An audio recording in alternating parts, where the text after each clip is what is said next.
classification of surfaces transverse to flows in the case of geodesic flow. Okay, so first of all, I want to apologize for being late. I didn't understand there was 2 buildings of the HSE, so I was looking for room 427 in the other building. So really sorry for that. And I will skip some slides so that not to make everyone late.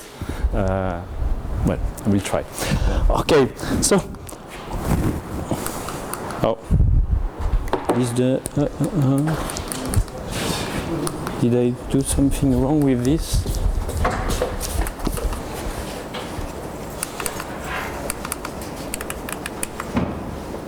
Can this work?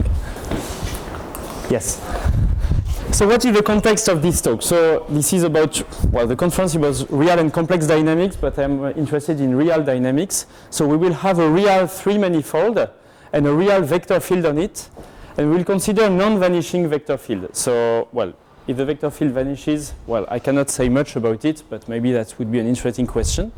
So we are given a vector field and an induced flow. So you have a flow on your 3-manifold, which tells you if you travel for time 10 seconds, here you are, and 20 seconds, here you are. And the goal I have in mind is to understand the set of surfaces which are transverse to the flow. And when I say I will give a more precise definition, but, well, you want something that is everywhere transverse to the flow. And, well, I will give more precise statement during the talk. But let me just say that, well, what I mean by understand is classifying the surfaces. So understanding the set of surfaces, say, up to isotopy, because when you have a surface, you can push it a bit along or backward, and you still have a transverse surface. And what I also have in mind is to compute their genus in order to find the simplest one. I mean, you have transverse surfaces, they may be very complicated, and you wonder, well, can I find a sphere transverse, a torus transverse, a genus 2 surface transverse to the flow? And the lower the genus, the happier you are for the study of these things. Okay, and let me mention that if you are interested in surfaces without boundaries, so closed surface with no boundary transverse to the vector field, this theory is more or less already done, and I will explain this quickly by Schwarzman, Fried, and, well, the genus by Thurston. And what I am more interested in is the case of surfaces with boundaries. So it began with Poincare and Birkoff, who gave the precise definition. And the story is not finished yet. So this is what I want to talk more about. Yes? Non-vanishing means nowhere vanishing. Yes, nowhere vanishing. Yes, no zero of the vector field. Yes. So I will first explain the first case of closed surfaces, because everything, well, the theory is very well, it works very well. So what we define a global cross-section, so in this context, is a compact surface without boundaries. So M is a 3-manifold, X is a vector field, which is embedded in the manifold, which is transverse to the vector field. Like here, the vector field is transverse, and which intersects every orbit in bounded time. Yes. So if you take any orbit, you start from anywhere in the 3-manifold. After some finite time at most t, you will reach the surface. And then you go on, and after time at most t, you come back again, and so on, and so on, and so on. So when this exists, then you can always reparameterize the first return time in order to make it 1 if you want, which is just multiplying the vector field by a function. So it doesn't really change the topological properties of your orbits and of your vector field. And then in this case, you may be happy, because then your manifold, you understand that your manifold is just a mapping torus. That is, it's the product of your surface, your transverse surface, by the interval 0, 1. And then you mod out by the first return map, a diffeomorphism F of your surface. So basically, if you cut along your surface, what you obtain is the product of your surface by the interval, and then you have to glue by some first return map. So the dynamics is encoded in the dynamics of this first return map, and maybe you prefer diffeomorphism of surfaces to 3-dimensional vector field. Maybe, maybe not. Yeah. Yes? You know that this surface is unique? No, I assume this surface, if this surface exists, then I have this. But this decomposition is all but unique. Yes, I will just show later that actually, as soon as the B1 of your manifold is at least 2, the Betty number is at least 2, then there are many such decompositions if there is one. I will just quickly explain that. So just an example, and it will answer your question. If we take the 3 torus here, R3 over Z3, and we take a vector field whose coordinates are everywhere positive, all three coordinates are positive. So it points in just one octant of the space. And then you can consider these torides, so the three horizontal, vertical, and vertical torides. And this toride will be transverse to the vector field thanks to this hypothesis. And then if you cross a toride, then you will travel and come back to another point. And so this gives three examples of global cross sections. So here they are not unique. Yes. And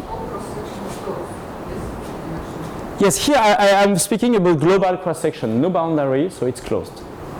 Yes? And so, well, we want to understand when, and what I want to say is that actually for 60 years we know more or less how these things appear. I will explain that quickly. So just to understand when can we find such a surface, first we assume that we have a surface and we understand something about this surface. So if we have such a surface, then every arc of orbit of length at least t cuts the surface positively since it's supposed to come back. And so I can, if I have a periodic orbit, I can consider this intersection and I can consider the homological intersection. So here, this is the homology class of a periodic orbit and the homology class of the surface. And so this algebraic intersection count is just a sum of plus ones because every intersection point is positive. So it's a sum of positive things, so it's always positive. So if I have a global section, it intersects every periodic orbit positively, even at the algebraic level. Okay. And we can go a bit further. So here we can define a knot. So starting from a point P, the point P may not be periodic. So it may travel, and never come back. But we create an artificially periodic orbit by joining so this arc here, which is the arc when you travel along the flow for time t, and then you add a small geodesic arc between phi t of p and p. So you take a long piece of orbit which is not closed and you close it by a segment. And since my manifold is compact, I can assume that this segment here has bounded length. So this gives you a certain closed curve, which I think as a knot. It may not be noted, but yeah. And so we define what's called, well, Schwarzman define what we call an asymptotic cycle, which is just you consider the homology class of this thing. You divide it by Tn, so you get a real homology class, and you see where these things accumulate. So the thing is that you may not always have periodic orbit, but you always have Schwarzman asymptotic cycles. And so this always exists. This forms a compact set in the first homology group of your manifold, and we will just define by S of x the set of these asymptotic cycles, which is a subset of the homology group of the manifold. And now the remark is that by the same argument, for every asymptotic cycle, we have that the algebraic intersection pairing between this asymptotic cycle and the class of the surface when we have a global section is positive. So for every asymptotic cycle, we have positive intersection, and now the theorem of Schwarzman is the following, is that a class in the first cohomology is dual to a global cross-section. So let's say we have a global cross-section, if and only if we have this condition. So this condition, which was necessary, which was, well, forced by the existence of a global section, is actually sufficient. If we have this condition, we have a global section. C is an asymptotic cycle. And sigma? Sigma is just a class. Well, you can think of sigma as just the class of S. Yes. So you fix a homology class in H2, and you want to know whether in this second homology class you have a certain global surface. So you see this surface as the dual to a cohomology class, and we have this statement. So here we understood this direction that we have a global cross-section. Then, if we have a global cross-section, then we have something like that. And I will not prove the other half, but the main idea is averaging. Basically, you start from your class, which is positive, and all our orbits. You represent by your one form, you average your one form, and then you obtain the surface you are looking for. So I will not explain this, but just to say that a corollary that if I take what I will write dx. So here, this picture represents the homology class of the asymptotic cycles here, and so we say that, well, here this is thought of as the intersection with S, and so we say that S. Well, there is a global section if and only if this intersection is positive with every asymptotic cycles. So now I can consider the dual cone to this set of points, which means the set of one forms which are positive on these things. And what I claim, so the corollary, is that the classes dual to global cross-sections are exactly the integer points inside this dual cone. So here we understand all global sections, they are given exactly by some integer class in some cone, which can be explicitly computed from this set of asymptotic cycles. It's convex? Yes, it's convex. It's convex. We are in finite dimension. This is, well, I just take the set, well, here this is just a set which turns out to be convex, and here I take the dual cross. Okay, so this is a Schwarzman theorem from 57, and well, just to say, so here this is the picture, we have a certain cone, we have the integer points in this cone, and here the green points, they represent the set of all global sections to our flow. Yes. Well, I want to speak about the genus. I will just say the result, that actually Thurston realized that here in this cone, if you are interested in the Euler characteristic of your section, the Euler characteristic is just given by a certain linear form, a certain Euler class of, actually the Euler class of the normal bundle to the vector field. So not only do you understand the surfaces, but you also understand the surface. And if you want low genus surface, you have to look at those points which are very close from the origin. Okay, so this is a complete theory in a sense. So this is related to what is called Thurston fibered faces.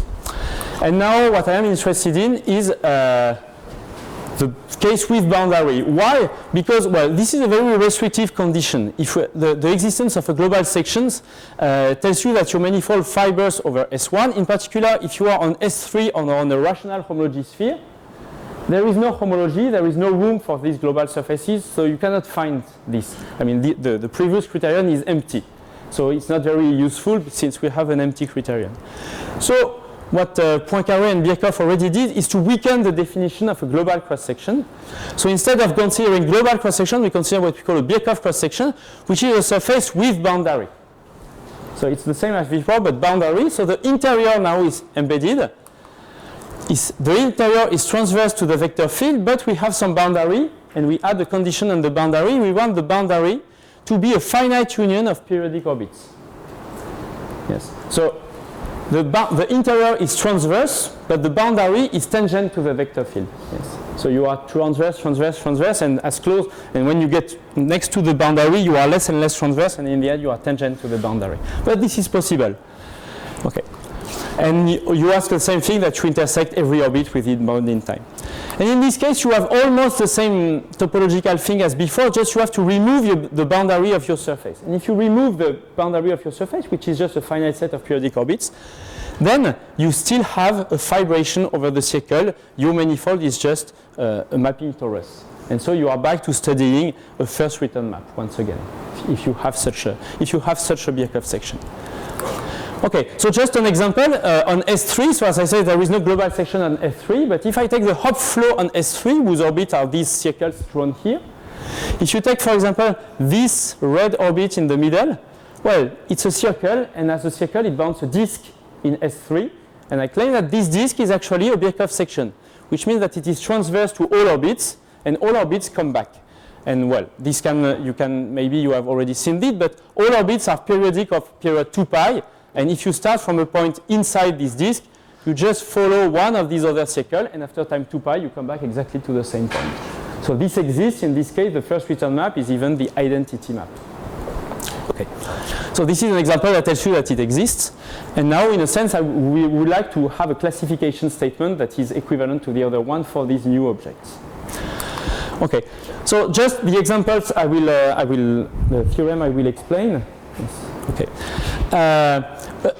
Deals with the geodesic flow. So here I will explain what is the three manifold. So we start with a Riemannian surface. Now I denote it by sigma because it's not anymore the surface I'm looking for. So sigma is a surface that is fixed once and for all. It's a Riemannian surface with no boundary, so drawn here. And the three manifold we consider is the unit tangent bundle to this surface. So it's a three manifold. Above every point of the surface I have a circle. The fiber is a circle, the set of unit tangent vectors based at that point. Okay. So this is the three manifold. There is a projection from this three manifold to the surface. And the flow we are looking at is the geodesic flow. So it's the geodesic flow can be defined as follows. You take a geodesic, the surface is Riemannian. You take a geodesic, and then if you start from a point and a tangent vector, this is always on some geodesics gamma. And so after time t, what you do is that you travel along gamma from time t. So the point, the base point is where you are after time t following gamma. And the tangent vector is always the tangent vector to the geodesics. So for example, here I have drawn one geodesics. And this geodesics, this is here non-oriented. But if I can orient it in two ways, in either in blue or in orange. And this leads to two orbits of the geodesic flow. Either you follow these geodesics in this direction and then you are following the blue orbits of the geodesic flow, or you follow it in this direction and then you are following the orange orbit of the geodesic flow. So this is a certain free manifold with a certain flow. It's, well, I will not, well, let's just consider it as an example. And just to say that the orbits of this flow are the lifts of the oriented geodesics on the surface, and the periodic orbits are then the lift of the oriented periodic geodesics. So since there are many periodic geodesics on this surface, this flow has plenty of periodic orbits, and so plenty of potential boundary for our Birkoff sections. So just to say that this flow also does not admit some global cross-section.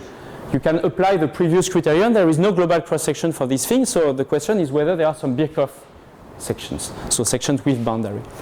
So let me explain the construction of Poincare and Birkoff. The idea of Poincare and Birkoff is to take once again this picture and to look at say half of the fiber. What do I mean? I consider these geodesics here, the orange and blue geodesic that is traveling. So this is in the unit tangent bundle. This leads to two periodic orbits of the geodesic flow. And now I consider half of the fibers between them, which means I consider the set of tangent vectors that point, say, on one side of these geodesics here. So I consider the set of tangent vectors pointing to the, say, to the left of your geodesics. And this is a certain, it looks like a ribbon in the unit, in the unit tangent bundle. So we have a ribbon upstairs, so what I denote by half of the fibers. And the thing is that, so the boundary of this rectangle here is a set of periodic orbits, a collection of two periodic orbits, so this is good with my definition.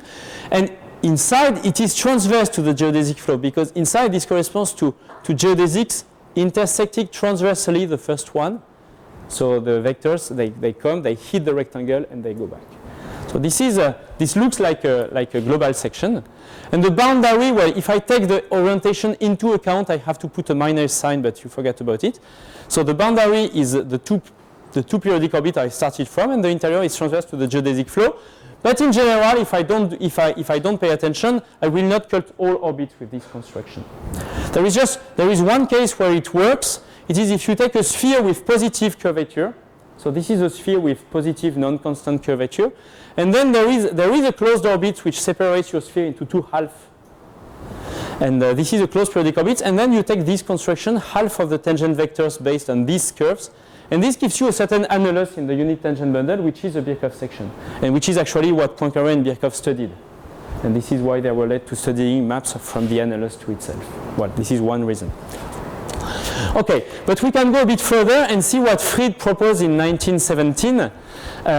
He actually generalized this construction just to take care of double points. So here is the construction. You start, so this is a torus on the left.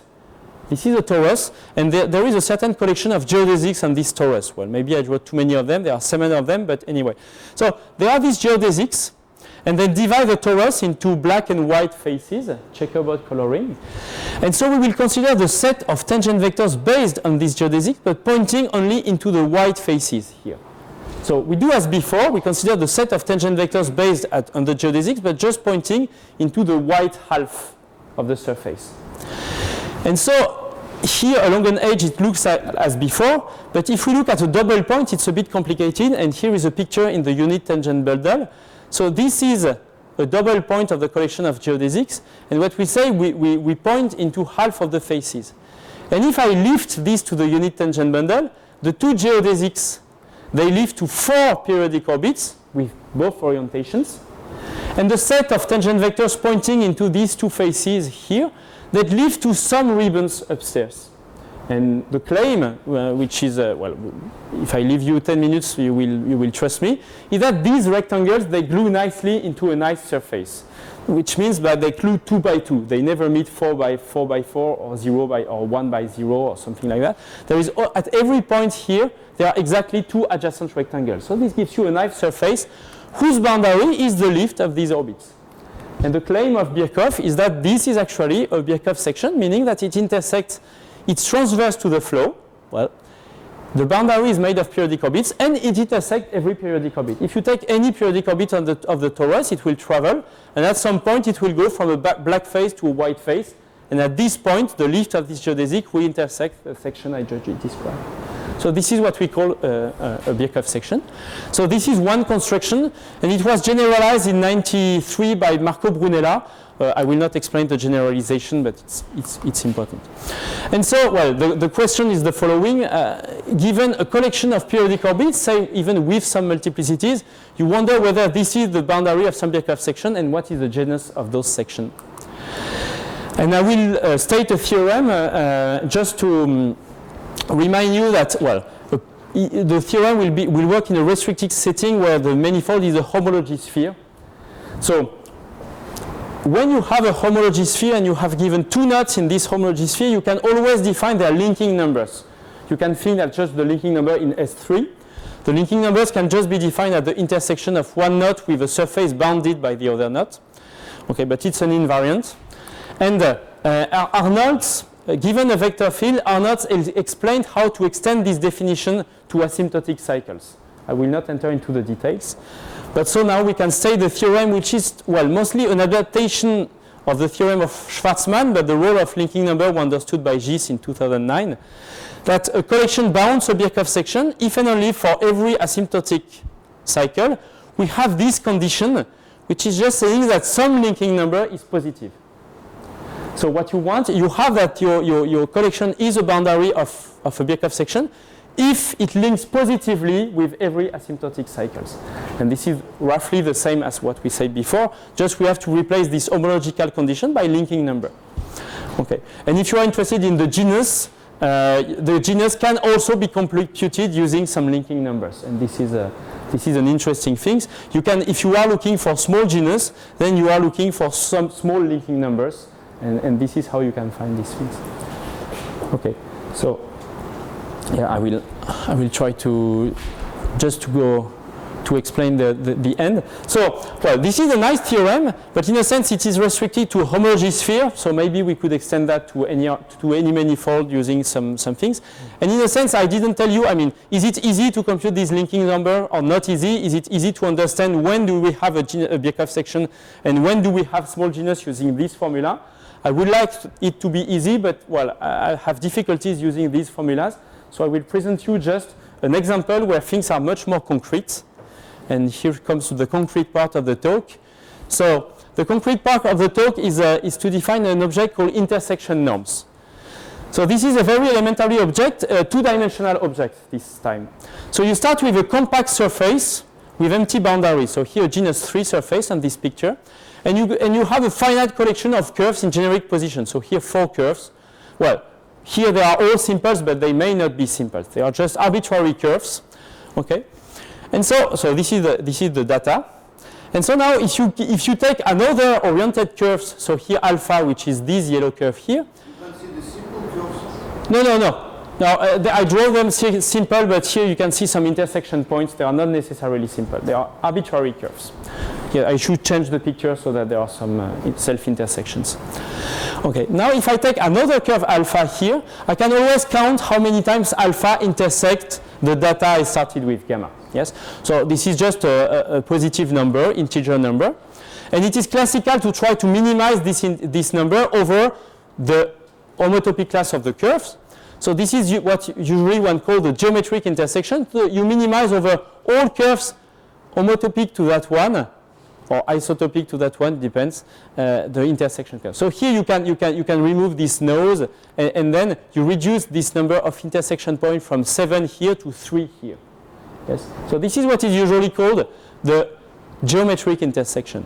But here we do a bit more. We minimize over the homology class of the curve.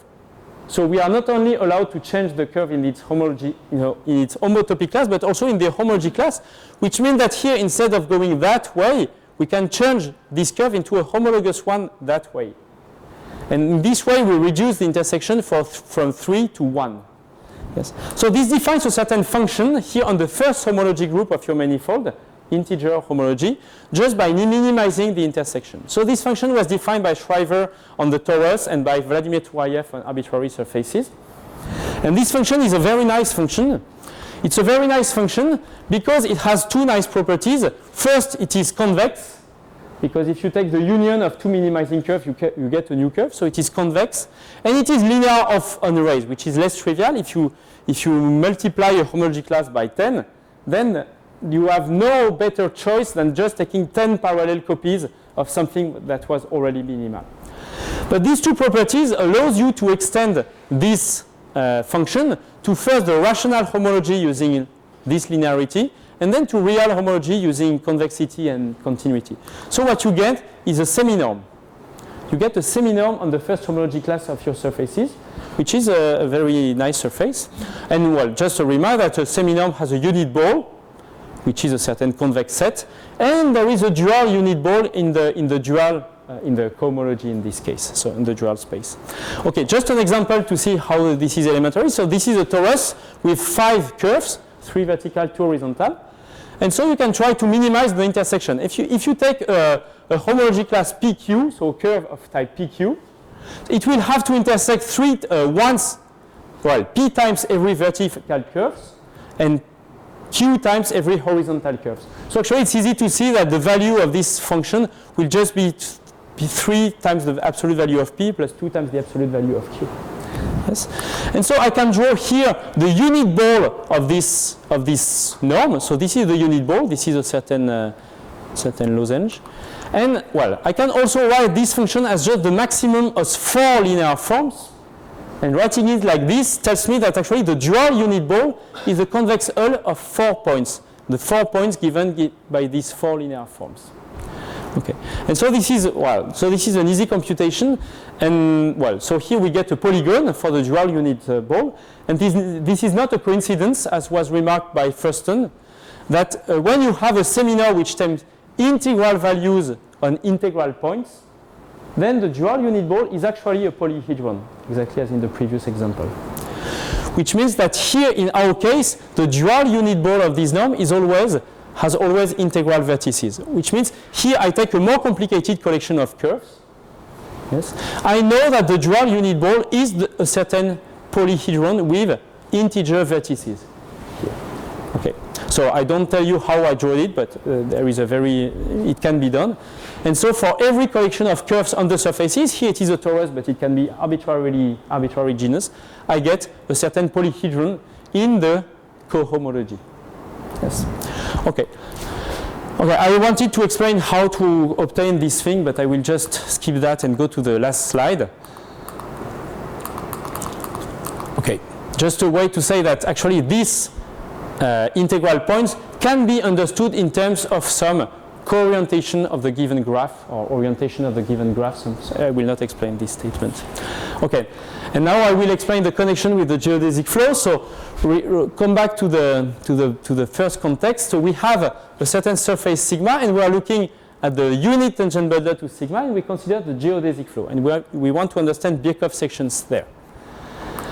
So now we take a finite collection of periodic geodesics on sigma. And these periodic geodesics, they can be lifted to the unit tangent bundle, but they can be, every geodesic, which is unoriented, can be lifted in 2 ways. And I'm interested in both lifts. So I study this lift and this lift. So here, if I had n geodesics, I consider here 2 n periodic orbits of the geodesic flow. These 2 n's orbits of the geodesic flow. And the theorem is that there is an explicit one-to-one correspondence between the integer points inside this dual unit ball, I explained quickly, and the cross-section for this geodesic flow. So we can understand all cross-sections just using this elementary tool. So here, if I come back to this picture, so here I have the dual unit ball of this thing. I'm only interested in those points in the interior, so there is a modulo 2 condition I didn't explain, so actually there are only 2 points in the interior here. And these 2 points, they tell me that there are exactly 2 Birkoff sections for this geodesic flow whose boundary is the lift of these orbits. So this is a concrete way of understanding them. Okay, and I will just stop here. Thank you.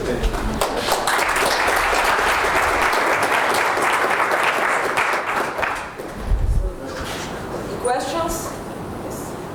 As I know, Schwarzman cycle can be applied for classification, for example, flows on the torus, we have global section, duration of torus. Yes.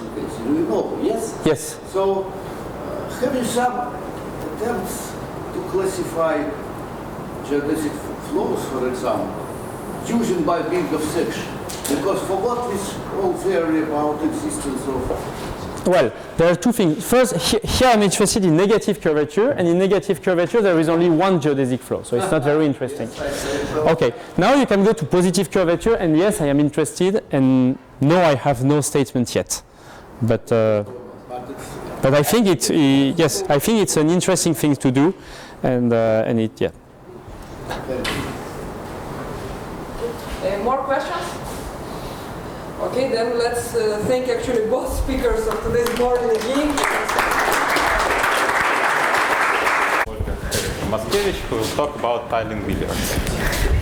Thank you very much for the invitation to speak at this conference. I'm very happy to speak as I did my PhD under the supervision of Yu.S.Ильяшенko. So for me, it's the best present for my mathematical father is a mathematical talk about the subjects I'm working on now, and it is tiling billiards. So it's a dynamical system, which is a billiard, but a little bit different from the billiards we are used to, because we are used to some billiards and some bounded domains.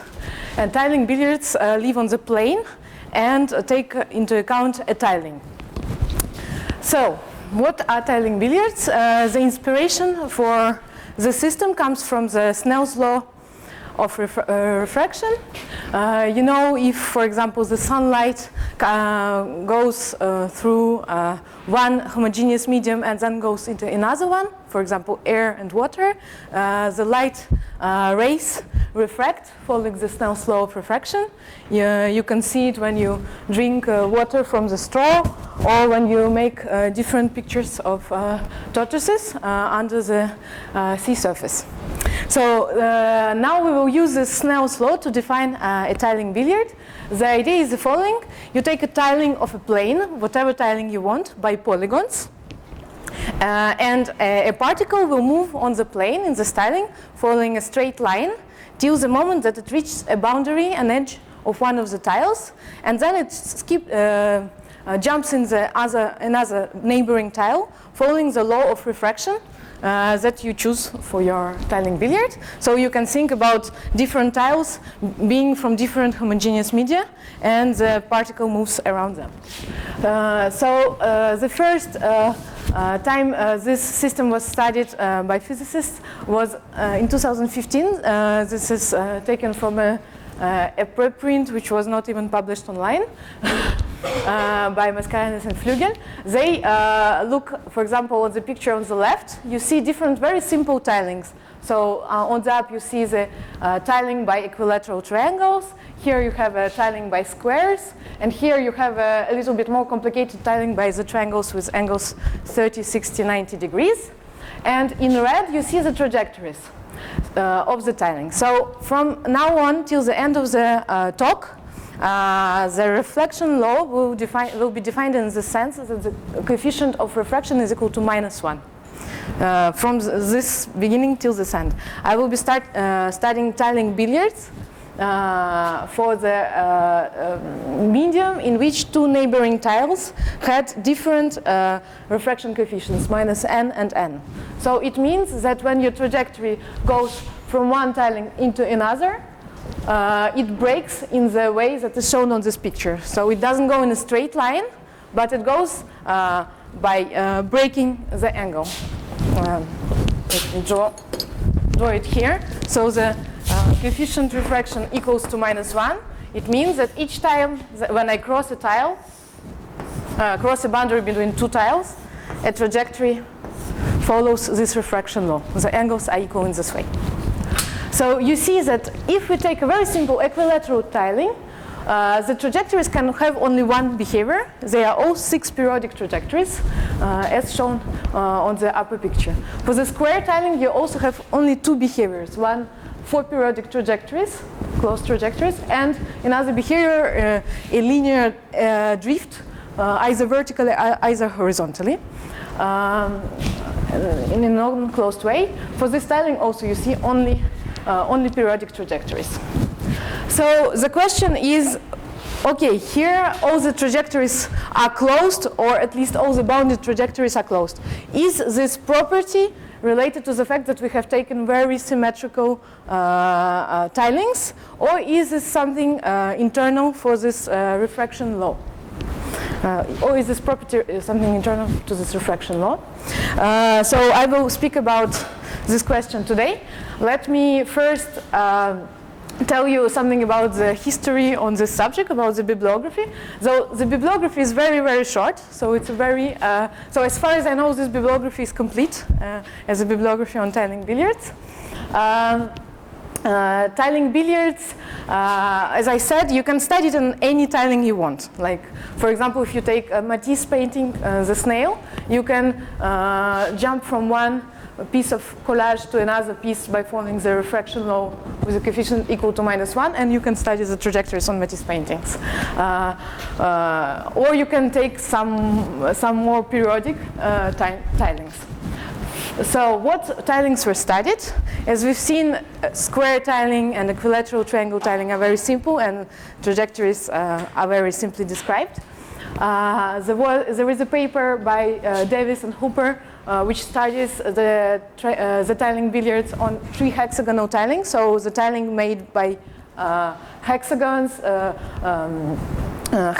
and equilateral triangles. You see here black cloud is actually a trajectory. So you see here that the behavior is very different from the behaviors I have shown you before. The trajectory comes back to the same tile and fills actually densely some open sets in the plane. Then Glendinning studied the geometry of refraction and reflections through a biperiodic medium. It was a paper on tiling billiards in the square tiling, but with white and black squares, where white and black squares have different refraction coefficients, not necessarily -1 and 1. So it's a little bit different setting. And he studied some kind of random walks, let's say, on the tiling. And today I will speak about the results from the articles 5 and 6, which deal with the object which is called triangle tiling billiards. And the object is the following. You take your equilateral triangle tiling as before, and you apply a linear application, a linear map to this tiling. So you obtain a following tiling. This is a tiling tiled by the same triangle, any triangle you prefer, in this periodic way. So by parallelograms with a fixed diagonal. So you have 2 types, let's say, of triangles, blue and red. And for all of the talk, I will be speaking about the tiling billiards with the refraction coefficient equal to -1. And you can see different types of trajectories on this tiling. So today I will present you a theorem which describes qualitative behavior of the trajectories on the tilings. So I don't know if there are some questions, please ask me. So this is the system we will be dealing with today. If you do some computer simulations, that's what you see for this triangle tiling billiards. First, you see these 3 types of trajectories appear. First, you see lots of periodic trajectories, which seems quite surprising because some symmetries are broken. It's no more equilateral triangle, it's any triangle. You still see on the computer lots of periodic trajectories. Here I have given you 4 examples for different tiles, different configurations of tiles, and different initial conditions for the tiling billiard. The second types of trajectories that one can see when we do computer simulations are the trajectories that seem to drift to the infinity. The first case, it's a periodic drift. It means the trajectory stays in some bounded ribbon and has a translation symmetry. And the second case is a non-periodic linear drift. So still standing in some ribbon and going to infinity. So having some privileged linear escape direction. And the third type is quite a bizarre behavior, one can say. It's non-linear escaping trajectories. So these trajectories are not closed, but they kind of spiral out to infinity in a non-linear way. And as I say, you can see them on the computer. Actually, to see these trajectories on a computer, you have to be very smart, because as I will show you in a couple of slides later, these trajectories have zero measure in the set of O trajectories. So you kind of have to know that they exist before you try to find them.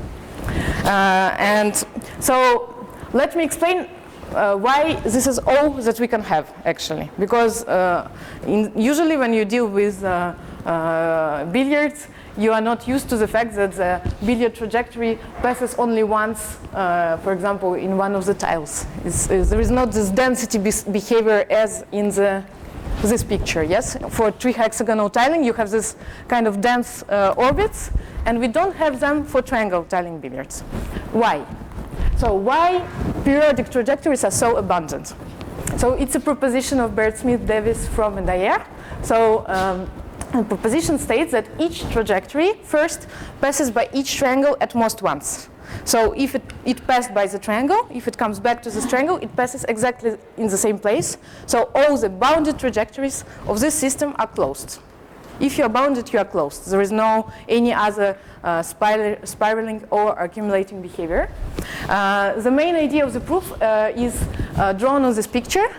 The idea is the following. So if you have two neighboring triangles in your tiling, you can fold them across their common edge. And if you fold one triangle on the other, these triangles end up on the same circle.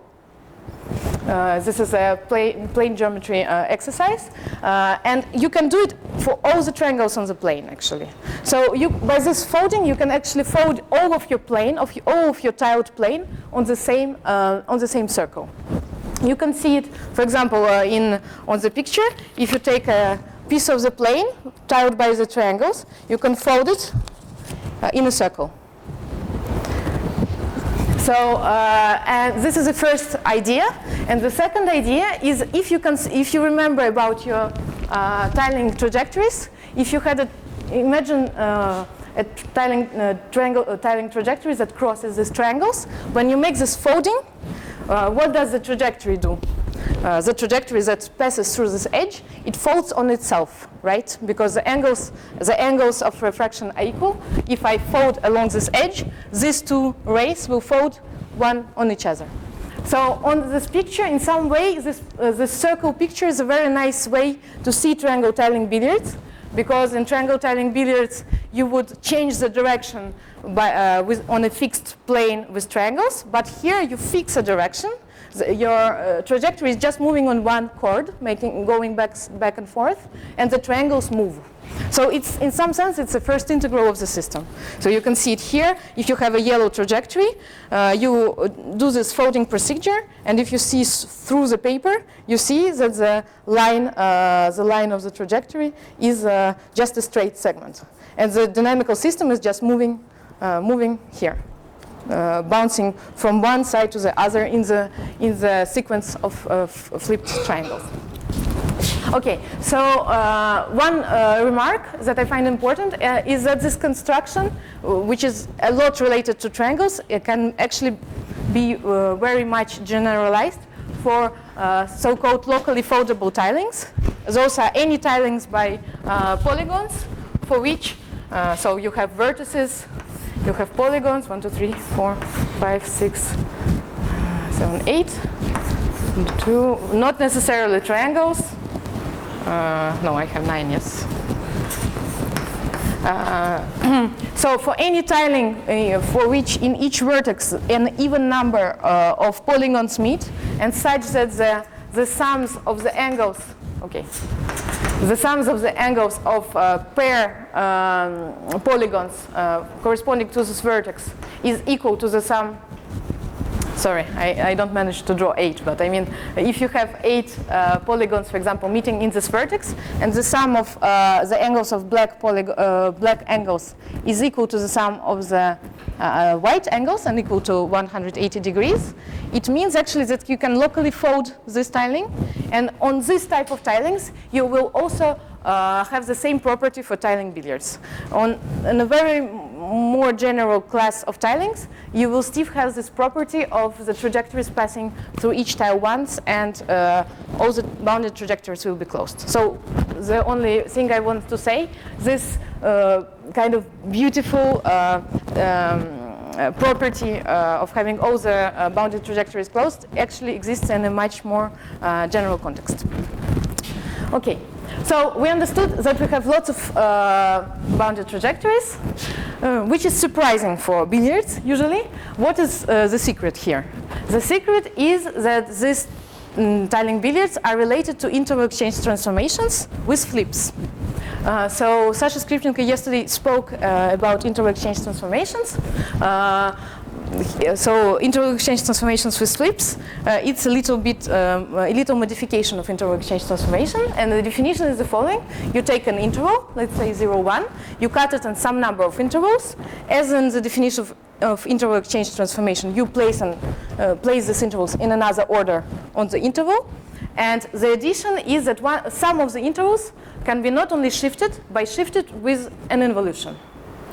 So if you want a formula, f in the restriction to each of the interval is kx plus t, where k can be now also be equal to -1 and not only 1. And of course it's bijection on the set without the singular points in their images. So I don't want the intervals to overlap. For example, on this picture with triangles kind of growing up from the interval, you see an example of an interval exchange transformation with flips. You take an interval 0, 1, you cut it in 3 pieces, red, green, and blue, and you displace them. So here actually you think of the interval as of a circle, and you displace these intervals, and you flip them. So the flip is geometrically represented by the fact that the triangle changes its orientation. So what I want to say is that actually this exact system of interval exchange transformations with flips is exactly the system that we actually study to study triangle tiling billiards. What is the system? This is a system of 3 interval exchange transformations with flips. With flips meaning all the intervals are flipped. All the intervals have the coefficient ki equal to -1. And also the order is important. The order, as you see on the circle, the order is trivial. Yes, the red, green, blue is preserved. Red, green, blue, but they are flipped, right? And so the parameters which define this family are the length of the intervals, L1, L2, and L3. There are some as 1, and the parameter tau, which defines how much we shift, let's say, the point 0. Yes, just the image of the point 0, let's say, or L1 more. Okay, so this is this family. Why it's related to triangle tiling billiards? Because what is happening on the circle that I described before? When you have folded your plane on the circle, for example, you have your red initial triangle, you have a direction tau, which is a direction corresponding to your trajectory. Your trajectory is on one segment, right? So when you make one iteration of the map, what do? You actually fold another triangle, it's dotted triangle, along the side which is crossed by this line, along the edge L. And so in some sense, you see the interval exchange transformations with flips appear on the circle. So what I want to say is that when you fold the plane to the circle, your triangle tiling billiard is reduced to the study of some system defined on this circle. The circle that which defines how the triangle is placed with respect to your fixed line. So if you actually, like, I'm not saying this is very simple idea, but really understanding the connection takes some time. But once you understood it, it seems obvious and very hard to explain. So I will continue. just one small remark is that when tau is equal to 1/2, so tau is a parameter which corresponds to the first integral, right? When tau is equal to 1/2, your trajectory crosses the circumcenter of the triangle. So what does the first integral mean in this case? It means that if some trajectory passes through the circumcenter of one of the triangles, it will pass through circumcenters of all the triangles that it crosses. This is the consequence of the fact that we have the first integral. And actually, in general, the distance between the circumcenter and the trajectory is preserved in all the triangles. So we understood that triangle tiling billiards are related with interval exchange transformations with flips. Usually one is not very used to interval exchange transformation with flips. So to show you some intuitions behind them, I would like to present you a birthday cake problem, since we have a birthday of Yuliy Sergeyevich. The problem is the following. So imagine you have a birthday cake. I had only a green pen yesterday, so it's a kiwi birthday cake, but it has a white frosting up, yes? So you cut a piece of cake and you flip it. You put it back on the place where it was. Let's say the piece of cake is of the size alpha. Then you displace this little arrow is where you put your knife. So then you displace your knife here, you cut the next piece, you flip it one more time, the piece of size alpha, you displace yourself one more time, etc. And the question is for which values of angle alpha at some moment all the frosting will come back. All the frosting will come back. So let's vote. Who thinks it's for a rational alpha? Oh. Good. Simply cutting and then you continue and the Yes, so what you do, you take a cake, you make a cut, then you take your hand, let's say, and you put it like this. Then you cut a piece of cake here of the same size, and you do the same.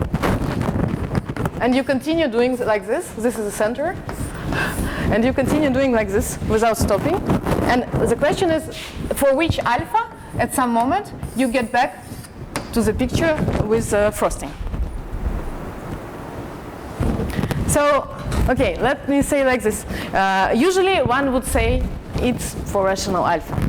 But the answer is for all alpha. For any alpha in the circle, your birthday cake will come back to its initial position after a finite number of turns, depending, of course, on alpha. This is what differs, what makes interval exchange transformations with flips different from interval exchange transformations.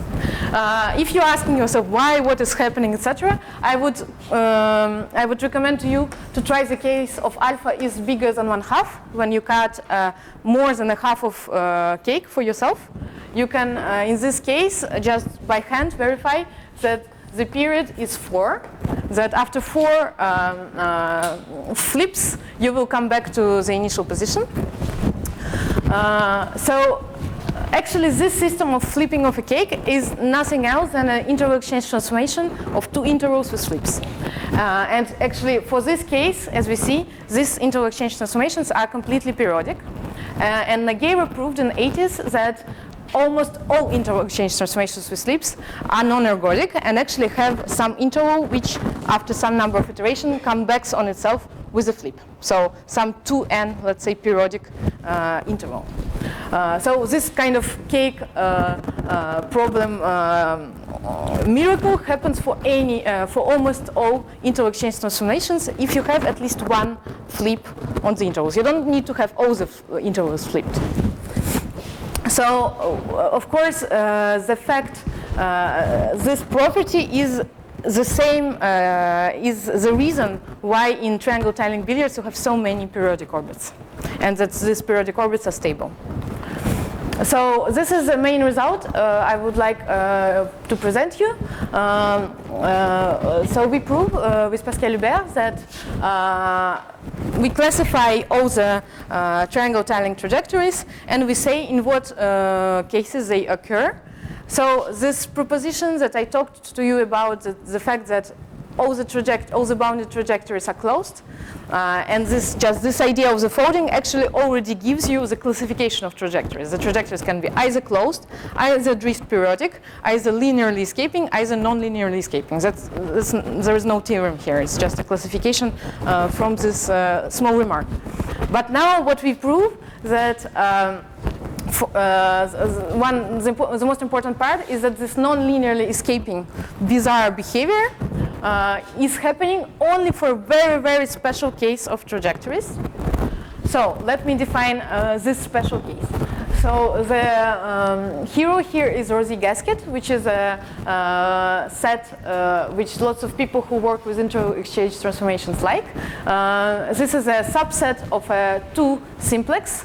Think about Rosy gasket here as a simplex of angles of your triangle, alpha, beta, gamma. Their sum is pi. And this is some set which is homomorphic to Sierpinski carpet, as you can see visually, and which has also measure 0. This set is actually parametrizing the triangles for which you can hope to have these bizarre trajectories. So what we say is that if you have a non-linearly escaping trajectory, then your triangle is forced to have its angles in the Rosy gasket. Not exactly the angles, but some reparameterizations of the angles. And the second point, the trajectory has to pass by the circumcenters of your triangles. So in the notations tau has to be equal to 1/2. So what the fourth point of the theorem says, if you want to obtain a non-linearly escaping trajectory, please, when you play your billiard, go directly to the circumcenter and choose your triangle in a way that its angles are in the Rosy gasket. So it proves that non-linearly escaping trajectories have 0 measure.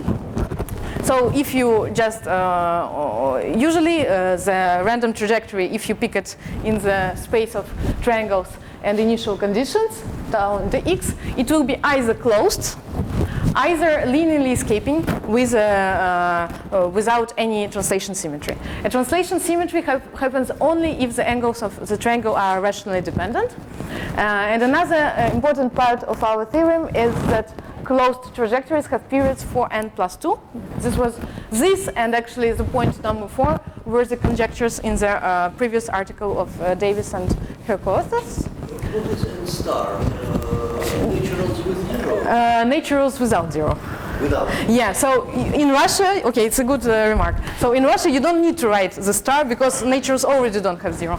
But being half French, half Russian, mathematically, I start putting this star now. And you don't have a trajectory of period 2, of course, on the triangle tiling billiard, but you have trajectories of period 6, as we have seen already.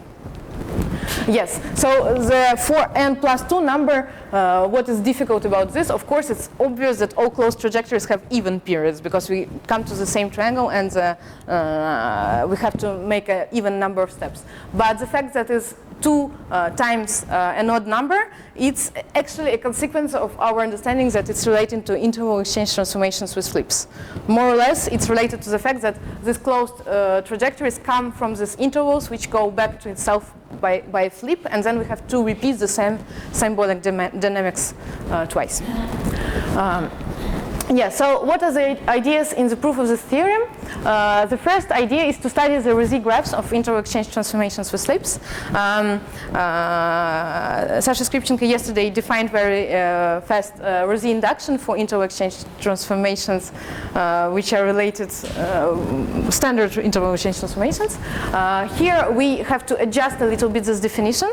It's, let me say it quickly, it's still a first return map on the smaller interval in the same sense, but you have to take into account that some of the intervals that you can't were flipped, so maybe the combinatorics will change.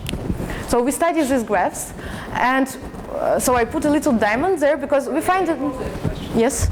Does your definition is the definition different from the one given by Arnaldo? Or? No, not at all. So we use techniques of Arnaldo Nogueira in his paper that he defined in his paper. So this is a standard definition of Rosé induction for interval exchange transformations with slips. It suffices for our needs, but maybe to understand something more about interval exchange transformations with slips, you need some other Rosé induction. So what we see in these graphs, we see that there is some kind of invariant in the Rosé graphs of interval exchange transformations with slips. I put a diamond because I find it kind of miraculous. For me, it still seems like a miracle that there is some kind of invariant in the graph. And my understanding of it, so I understand why the hyperplane tau equals to 1/2 is invariant geometrically, but I don't understand why the orthogonal vector to this plane is preserved by the kind of inverse path Rosé induction graph. So we kind of understand only half of the reasons why there is this invariant with Pascal. But this invariant, for example, gives us a statement that the map in the family of interval exchange transformations that we study is minimal only if tau is equal to 1/2. Let just make a quick remark that most of the maps in our Rosé graph will get out of the graph after a finite number of steps because the Rosé induction will stop. This is kind of a contrary to what happens for interval exchange transformations, but that's what happens here. Here we are kind of hunting over those who are minimal. We know that they are zero measure, and we are interested, so here we see that they all live in some hyperplane. So the second point is important for me because I think there is lots to understand about these Rosé graphs, and they were not much studied. And the third point in the proof is that the square of the map with tau equal to 1/2, the square of this family CET tau 3 with tau equals to 1/2 is exactly our new Rosé family of 6 interval exchange transformations without slips. You see that our map that I defined before. This map, all the intervals are flipped. So if you take a second iteration of this map, the square of this map, it will be a map that doesn't flip the intervals. You will have 6 intervals. And these 6 intervals for tau equal 1/2 will actually be divided into 3 couples of equal lengths. And it's actually the Arnoux Rosé family that has been extensively studied and where the Rosé gasket appears. So this is the third idea. So let me just say quickly that triangle tiling billiards are related to many objects in dynamics. Geometrically studying triangle tiling billiards is studying non-orientable flat surfaces with orientable foliations on them. This is, attention, this is different from Sasha Skripchenko talk yesterday because in her case, it was the foliation was non-orientable, but the surface was still orientable. So there was some geometry related to this, quadratic differentials. Here we don't have this geometry. So the studies that we do is, for now, kind of by hand or combinatorial, etc. So just quick note on perspectives and open questions. So the first question just about triangle tiling billiards, we still don't understand everything in the sense that we don't exactly understand how this non-linearly escaping trajectories behave. We know that for almost all of them, with respect to the measure on Rosé gaskets defined by Avila, Skripchenko, and Hubert, they are spiraling. But we don't understand, for example, do they pass by all the triangles in a tiling, at least for some parameters? I strongly believe it's true, but it's still not proven. The second question is a general question of understanding what ITs with flips are minimal. And I think for this, one should study Rosé graphs. Maybe one needs another Rosé induction to understand it better, because the problem here is that Rosé induction almost always stops, so the symbolic dynamics is hard to recover from the Rosé induction. The second question, so the third if you count from one, is to study tiling billiards on other tilings. I'm now interested in locally foldable tilings. and I think there are some other relations to complex foliations and maybe some models in dimers. And the last conjecture, which has been already stated in the first article of triangle tiling billiards, is a tree conjecture. The conjecture is the following. For any closed trajectory of a triangle tiling billiard, if you look inside this trajectory and you look at all the vertices and edges of the tiling which are contained inside your trajectory, you see a tree. In the sense that the trajectory of a triangle tiling billiard never goes around the triangles. I still don't know why, even though I have some hints. So if you have some ideas, I will be happy to discuss. And happy birthday, Yuliy Sergeyevich. And thank you very much.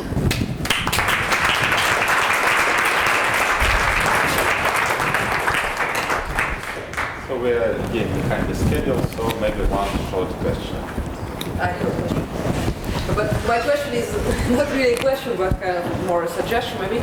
So you are working with interval change transformations with flips, where all the intervals are flipped. Yes. So it seems that if you apply the standard Rose induction, you will get out from this class, not only in the sense that you can get a non-minimal, but also just that you will get people who are not all flipped. Yeah, just after the first step, yes. Can you kind of accelerate the standard Rose induction to stay always inside of your class, or it's not possible? No, in the sense, the answer is no in this case, because if you take somebody with all the flips, the first application of Rose induction gets you out, and you will never come back. Why? Because somebody lost their flipped point, let's say, and you will never get it again. So in some sense, you go in two ways from a vertex. One of the ways is kind of maybe, for example, lost because you have some periodic component. But this point, you never come back to it. So in some sense, your Rose graph, I don't remember if I had a picture. Yes.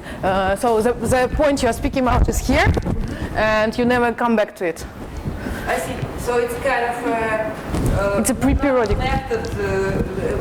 Not non-connected, but fully connected part of the Rose. Yeah, that's the problem. That with interval exchange transformations without flips, if you go out, if you go in one way, you go in another way. Yeah, exactly. But here it's very wrong. You have topologically mixing Markov shift graph, and here it's not topologically mixed. No. Because you have this kind of. Yes. And I have no idea how these graphs are related to the graphs of the squares of these maps. Is there some relation? I don't know. Okay. Yeah. Thank you.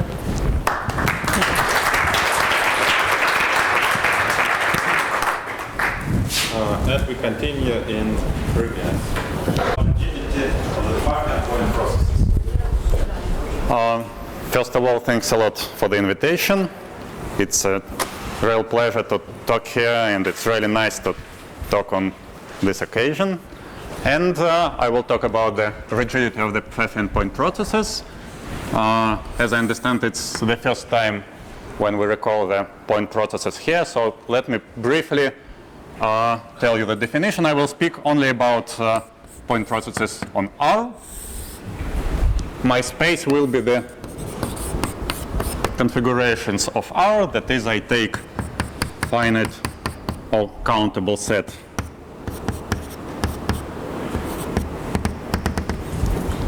of points, and the only restriction is that I don't have a finite accommodation point. And if I consider the measures on my space of configuration, this is a point process, or you can say that this is a random subset. Now, one of the standard examples here are so-called beta ensembles. That is, I consider some weight, and let us say I fix the number of the points at the moment, the product of these weights times the power of the Vandermonde determinant and some normalization constant.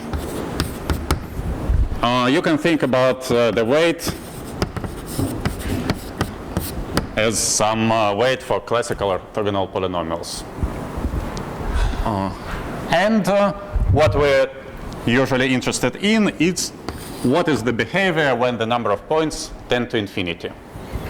The first thing you usually have is the corresponding global behavior, meaning we can think about a configuration as a purely atomic random measure because of my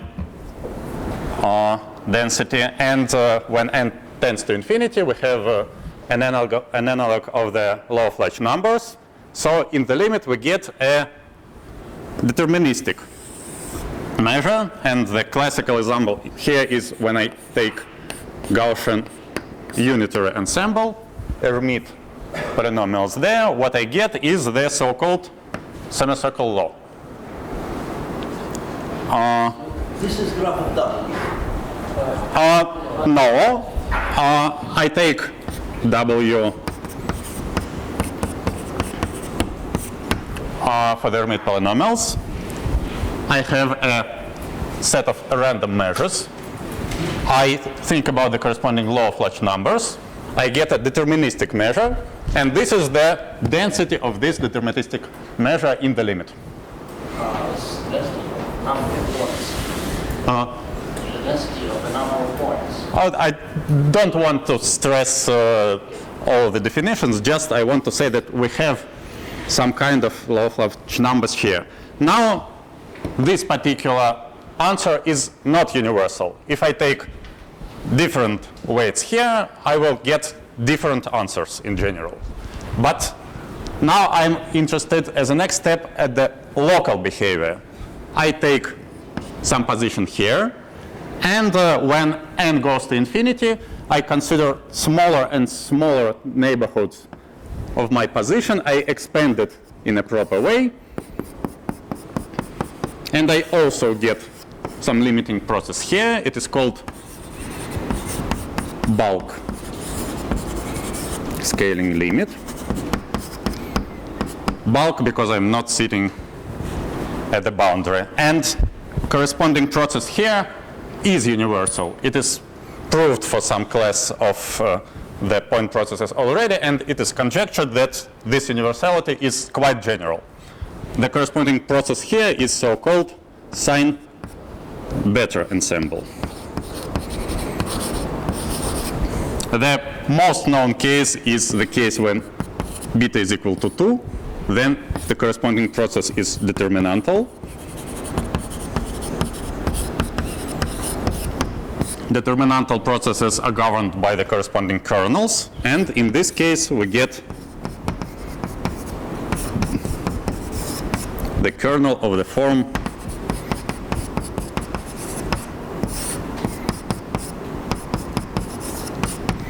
and this is the reason why we call all these ensembles sign ensembles. We have Gaussian unitary ensemble here, so determinantal ensembles, they correspond in a way to the unitary symmetry. When I pass to orthogonal or symplectic symmetry, I consider beta equals 4 for symplectic group or beta equals 1 for orthogonal group. And these are three cases when we have an explicit description of the corresponding ensembles. So, let me understand from the beginning. This expression in the right upper angle is probability of the configuration. Yes. Then what you do with these probabilities? Then I consider the corresponding atomic measure. Yes. And I want to understand what is the limit of these random measures in a weak sense when I normalize them properly and n tends to infinity. It turns out that what I obtain is a non-random measure, and I can describe it as I have a fixed probability, a fixed density for the corresponding non-random measure. It is called semicircle law.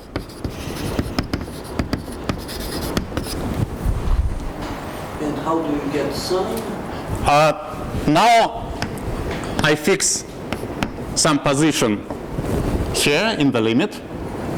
I come back to the nth step. I consider smaller and smaller neighborhoods of this position.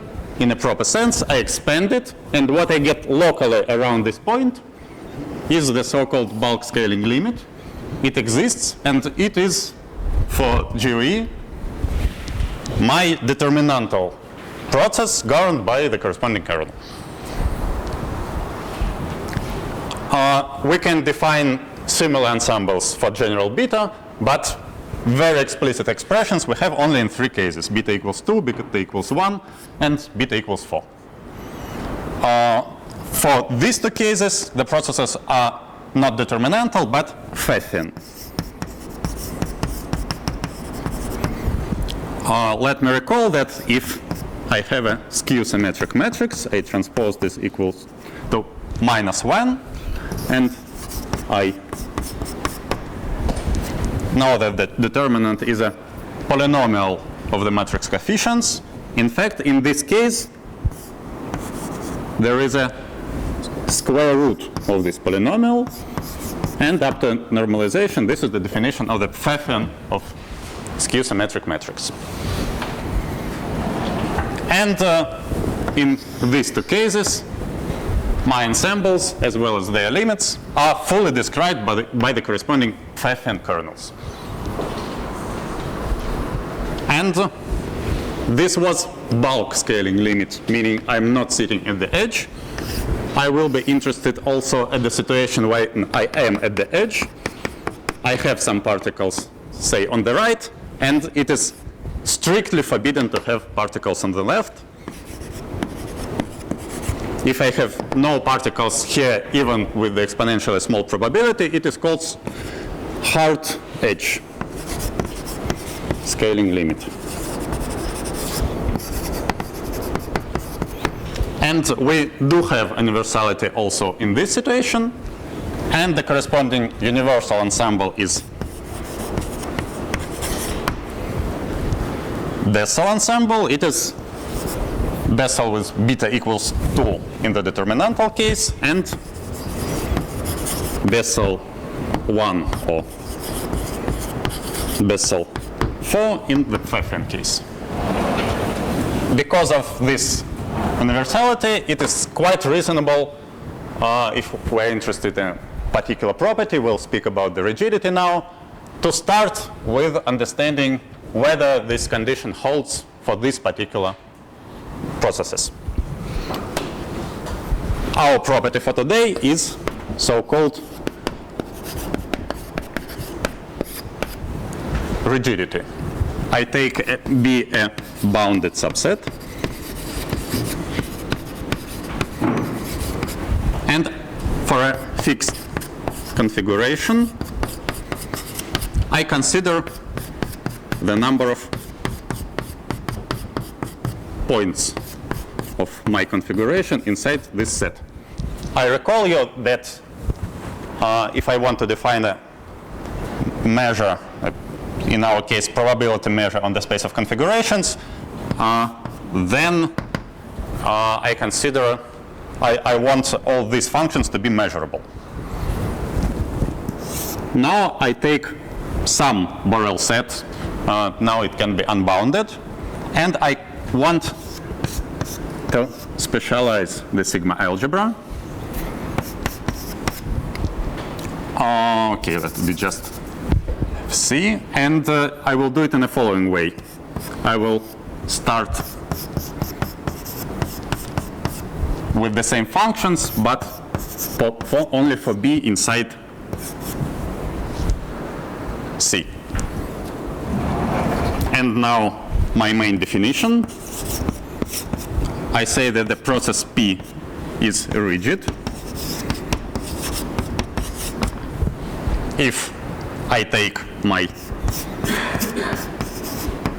function and it is f r minus c measurable. R minus b. Yes, thanks a lot. R minus b, okay, I should have a completion here, measurable. Another way to say it, if I fix the configuration outside the set, then the number of points inside my B is fixed. And now I want to say what happened in our cases. First of all, we have stationary case. Okay, let me write here that the definition is due to Gauche and Paris. And we have an important sufficient condition.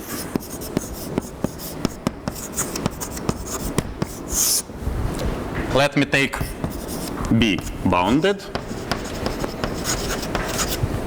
and epsilon greater than 0 if there exists a function such that my function restricted to B is identically 1 and the variance with respect to P of the corresponding linear functional is less than epsilon, then P is rigid. And I recall that SF is just of X, just the sum of over all points in my configuration of the values of F, just the standard linear statistics. We will see that what we actually want now is the estimate for the variance. I will not show you all the formulas because it's quite technical. Let me write you just one.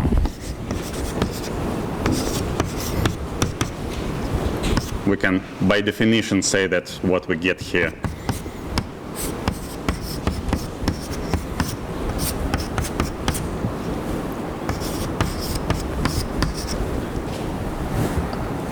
and expanding everything, what we actually get is the following. It will be, let me use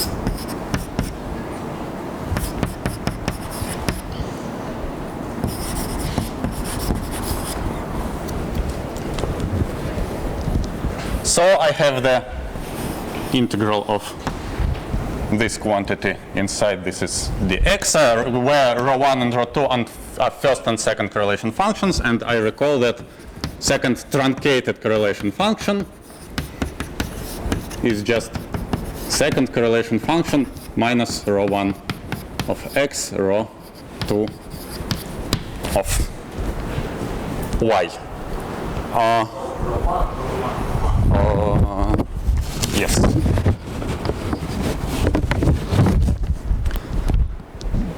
So we want to construct particular f. Let us say that for R it's obviously sufficient to take just an interval, say from minus n to n. It is identically 1 here, and we have some decay if we construct f n and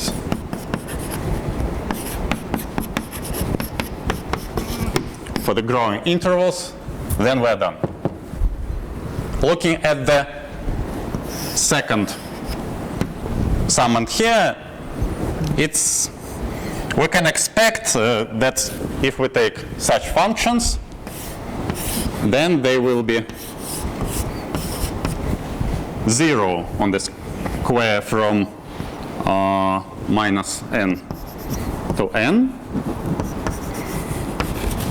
And if we choose the decay properly, it's reasonable to expect that this part will tend to 0. What about the first part?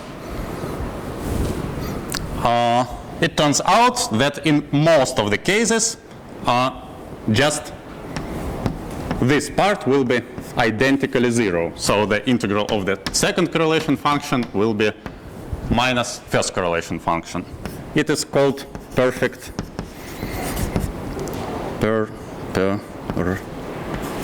screening.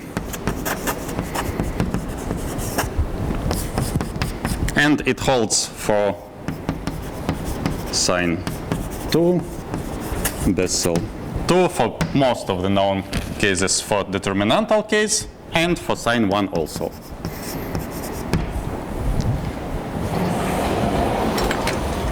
In particular, for the stationary case, we see that what we should deal is actually the second truncated correlation function. In the stationary case, we obviously have P1 of x identically equal to some constant. And the second correlation function depends only on the difference. So we set y equals 0, and we have, which we define by some f of x. And we have sufficient condition if corresponding Fourier transform plus rho is linearly bounded. Let me put lambda here, meaning there exists some c that the corresponding bound holds, then P is rigid. Then it's not too difficult to check that for sine 5n processes the corresponding property holds. And we get our first theorem that if we take sine 1 or sine 4 processes, then they are rigid.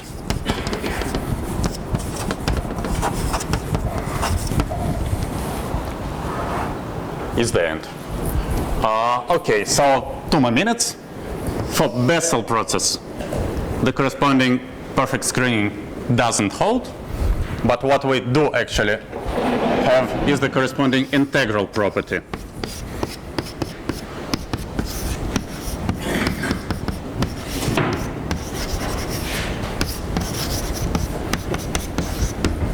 It is sufficient for our purpose to have this one, and what we get as a result is our second main theorem.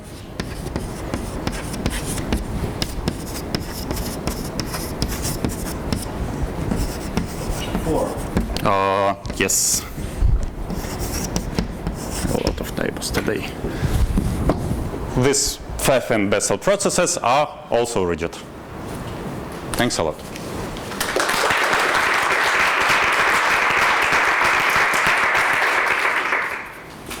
Questions? What is the motivation to study rigid property? Is there any background? Why it doesn't work?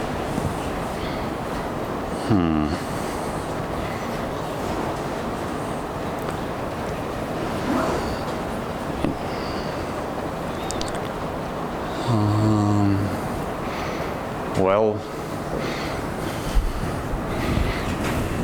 maybe Sasha will answer on this question better than I. I'm not Sasha, but I'll sketch the question in the air. I'd say that it's just interesting in itself. That is, when you observe particle moving and interacting, when you cover part of the space, whether it's interesting just to know whether observing what's outside allows you to count what's inside, what's in covered zone. And that's not only for this process. So for instance, you can take lattice in Zn in Rn, shift each point by a random independent vector, and then ask if somebody steals one